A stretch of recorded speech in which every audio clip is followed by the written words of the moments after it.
Et yo les Nazma, c'est Alexandre, j'espère que vous allez bien les gars. Alors pour ma part je suis un petit peu trop crevé, je suis sorti hier soir, je suis un petit peu dans la gueule de bois, j'ai un gros délit de faciès, du coup vous comprendrez qu'aujourd'hui pas de facecam mais 100% d'extrait vidéo, 100% d'extrait d'image et également aussi mon avatar pour faire la vidéo. En tout cas nous avons eu droit les gars à un épisode 6 de Inazuma Eleven Orion qui était de qualité, il était vraiment épique sur quand même pas mal d'aspects dont on va parler aujourd'hui, avec d'un côté pas mal de buts, pas mal de tensions également surtout autour de Ichiyoshi et de l'équipe adverse, et surtout un Jude totalement démoniaque qui a mené son plan du début à la fin, aussi charismatique qu'il est et comme on l'aime. Et pour commencer on a pu voir dans cet épisode là que par rapport à l'épisode d'avant, le jeu en lui-même est davantage développé, même si bien sûr la seconde mi-temps ressemble davantage à un champ de guerre qu'autre chose. Jude a bien compris que Ichiyoshi était en réalité un traître d'Orion, ou du moins un traître dans l'équipe qui vise à les faire perdre. Il souhaite donc l'éliminer avec l'aide de Hiroto et Aizaki dans son plan, qui d'ailleurs ne se font absolument pas prier pour exécuter les ordres et lui tirer dessus lorsqu'ils peuvent le faire. Donc tout le long de l'épisode on les voit martyriser Ichiyoshi avec des frappes dans la tête, des frappes dans le ventre, des coups par-ci, des coups par-là, et d'ailleurs c'est bien fait pour sa gueule.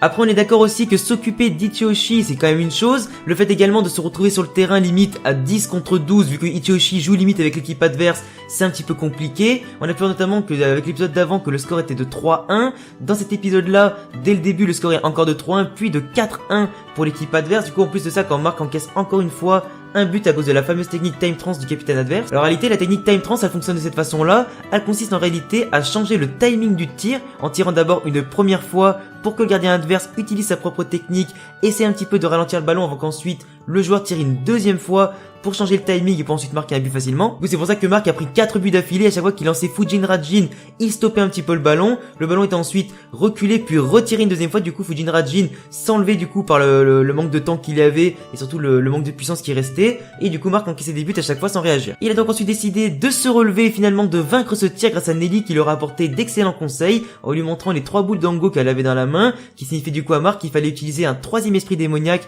et non 2 pour arrêter le tir de l'adversaire. Et du coup comme vous l'aurez enfin compris, Mark aura réussi à enfin arrêter le tir de l'adversaire en créant un troisième esprit démoniaque encore plus puissant que les deux autres pour sauver son équipe, ce qui complète d'ailleurs à 100% cette technique Fujin-Rajin et le rend encore plus invincible qu'avant. Sachant en plus de ça que la défense est totalement assurée, il ne restait bien sûr plus qu'à marquer pour Inazuma Japon avec la puissance de certains joueurs comme Aizaki et Hiroto qui d'ailleurs ont permis de marquer coup sur coup avec leur meilleure technique. On a aussi droit comme prévu à une nouvelle technique de la part d'Inazuma Japon, surtout autour des techniques Override, avec du coup le 4ème but marqué avec une combinaison entre Aizaki, Jude, Caleb combiné bien sûr à la flèche de glace d'Iura pour arriver jusqu'à eux. Et d'ailleurs en parlant de flèche de glace, on a pu remarquer dans l'épisode que Sakanoue la maîtrise également, mais plutôt en tant que technique de défense justement pour mettre à mal les plans de l'adversaire. Il s'est d'ailleurs protégé avec ça contre la fameuse joueuse dangereuse là, la Lucie machin là, qui lui a fait une petite coupure à la jambe. En plus comme on a pu le voir dans l'épisode, même si on le savait déjà, l'équipe d'Australie ou du moins certains joueurs de l'équipe d'Australie font aussi partie du fameux programme d'Orion avec bien sûr les techniques hyper fourbes pour remporter la victoire comme les miroirs pour aveugler l'adversaire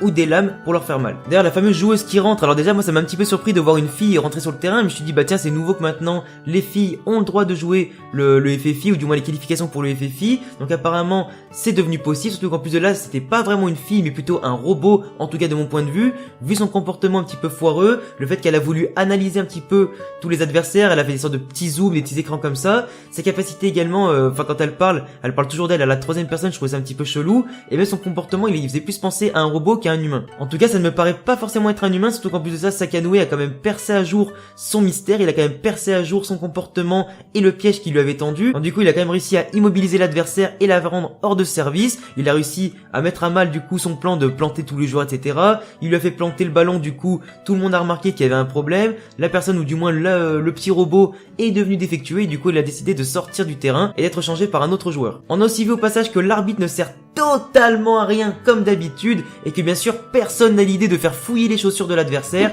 histoire peut-être de les disqualifier, d'au moins repérer les armes qu'ils ont dans les chaussures comme les miroirs ou les lames, mais bon personne ne bouge son cul pour faire ça, mais bon on va pas dire qu'on commence pas à avoir l'habitude hein. D'ailleurs l'adversaire est devenu totalement hystérique en changeant plusieurs fois de personnalité comme on l'avait vu dans l'épisode d'avant et en étant également totalement dépassé par Inazuma Japon qui est revenu au score et bien sûr avec une défense impénétrable après le 4ème but et la nouvelle technique de Mark. Après en vrai dans cet épisode là il n'y a pas forcément grand chose à analyser parce que les buts sont totalement logiques venant d'ailleurs de combinaisons ou des meilleures techniques individuelles de chaque joueur comme Hiroto, comme Aizaki qui individuellement sont les meilleurs joueurs actuellement d'Inazuma Japon et même parmi toutes les qualifications et différents pays, ou en tout cas ils sont meilleurs que les joueurs du programme d'Orion, donc pour eux c'est très facile en tout cas de marquer avec leurs meilleures techniques. Mark a réussi à progresser encore une fois en cours de match pour stopper les tirs adverses au bout de 4 buts encaissés, Nelly en tout cas avec son apparition a servi à quelque chose, elle a apporté son expérience, elle a apporté sa vision, elle a apporté des solutions, donc en tout cas elle a bien rempli son rôle. Après si on parle justement d'expérience, de vision et de conseils, on peut dire que les deux coachs d'Inazuma Japon ont totalement servi à rien, ils n'ont fait aucun changement tactique,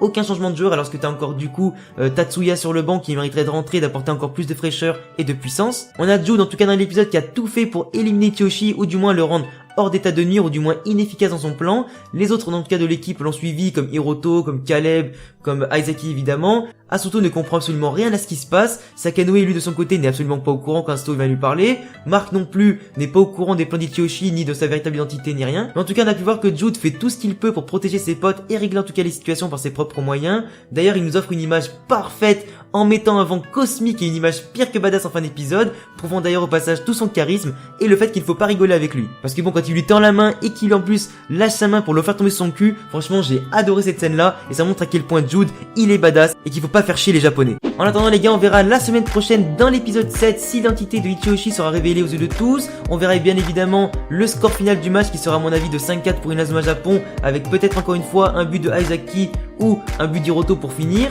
J'attends en tout cas de savoir comment le match va se terminer, qui marquera, qui fera quoi. On a encore quand même pas mal de surprises qui nous attendent, dont le fameux atout de l'équipe adverse qui a été évoqué en fin d'épisode. J'ai en tout cas hâte de voir ce qui nous attend. Mais on verra ça la semaine prochaine. En attendant les gars, je vous laisse liker la vidéo, vous abonner si vous aimez ce que je fais et bien sûr le contenu Inazuma Eleven en général. Je te laisserai également me donner ton avis sur l'épisode en commentaire. N'oublie pas de cocher la petite cloche, de me follow sur tous mes réseaux sociaux et tous les liens en description et à très vite pour une prochaine vidéo. Ciao.